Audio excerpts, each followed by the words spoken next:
10 പ്രാവശ്യം ഞാൻ എക്സാം എഴുതി. ഞാൻ 10 പ്രാവശ്യവും തോറ്റുപോയി. പോകുന്നത് ഓരോ മാർക്കിനായിരിക്കും ഓരോ സബ്ജക്റ്റ് പോകുന്നത്.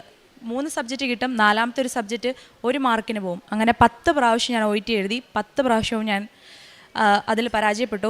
വളരെ സങ്കടത്തോടു കൂടിയാണ് ഓരോ പ്രാവശ്യവും എക്സാം എഴുതുന്നതും അതുപോലെയാണ് ആ എക്സാമിനെല്ലാം ഞാൻ ഒരുങ്ങുന്നതും. ഞാൻ ഇവിടെ വന്ന് ഉടമ്പടി എടുത്തു കഴിയുമ്പോൾ തൊട്ട് എൻ്റെ കയ്യിൽ കാശ് രൂപമുണ്ട്. അപ്പോൾ ഓരോ പ്രാവശ്യം ഞാൻ എക്സാമിന് ഒരുങ്ങുമ്പോഴും ആ കാശ് രൂപം കൈ പിടിച്ചുകൊണ്ടായിരിക്കും ഞാൻ എന്നും പ്രാർത്ഥിച്ചുകൊണ്ടാണ് പഠിക്കുന്നത്. അതുപോലെ ഞാൻ എക്സാം എഴുതാൻ പോകുന്ന സെൻറ്ററും അതിലെൻ്റെ എക്സാമിന് വരുന്ന ഇൻ്റർലൊക്കേറ്ററിനെയും എല്ലാവരെയും സമർപ്പിച്ച് ആണ് മാതാവിനോട് പ്രാർത്ഥിച്ചാണ് പരീക്ഷ എഴുതാൻ പോകുന്നത്. 10 പ്രാവശ്യം എഴുതിയിട്ട് ഞാൻ പരാജയപ്പെട്ടു. വളരെ ബുദ്ധിമുട്ടും വിഷമത്തോടും കൂടി ആയിരുന്നു. ഞാൻ ഒരു പ്രാവശ്യവും കൂടെ മാതാവിൽ ഉറച്ചു വിശ്വസിച്ചുകൊണ്ട് ഞാൻ എൻ്റെ പരീക്ഷ എഴുതി.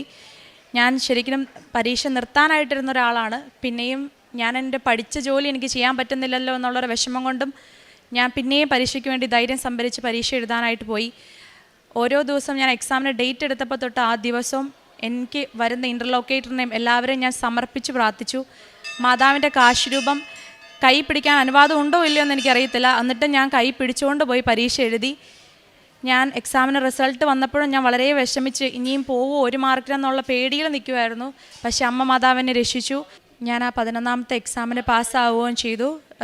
എനിക്ക് ഞാൻ ചെയ്തുകൊണ്ടിരുന്ന എൻ്റെ ഹോമിൽ തന്നെ എനിക്ക് നേഴ്സായിട്ട് തന്നെ എനിക്ക് ജോലി ലഭിക്കുകയും ചെയ്തു.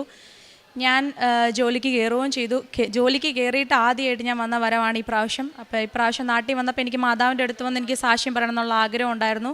ഞാൻ അങ്ങനെ വന്നു, സാക്ഷ്യം പറയുന്നു.